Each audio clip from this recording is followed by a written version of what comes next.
So I'm excited today about the session that is happening at the Technology and Entrepreneurship Center here at ACity University College. This is part of the Climate Accelerator program that is running for Ghanaian green and climate startups. The program is by the US State Department Connecting Climate Entrepreneurs Lab, which is here at Academics University College, with Telesto Strategy as one of the other key partners on the program.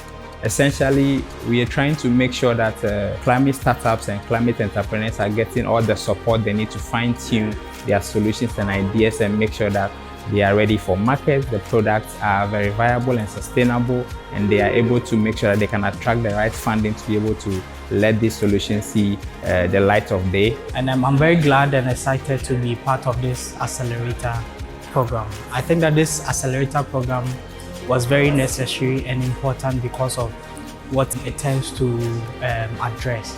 We are looking at a sustainable environment. And looking at where I work, we work in a tech space, we work in a delivery space as well. So I think that with this knowledge that we have gathered, we'll be able to understand and know how we can use certain things to sustain our environment. So for example, we use electric bikes. We are trying to cut down fuel emissions.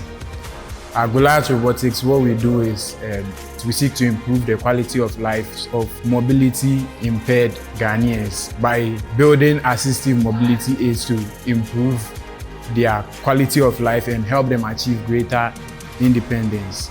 We find ourselves at the Tech Center at Academic City. We also see Academic City as a key partner where we can use the Tech Center as a space for rapid prototyping and work here as well. Also, we benefited immensely from the fireside chats with mentors all over the climate tech space and investors.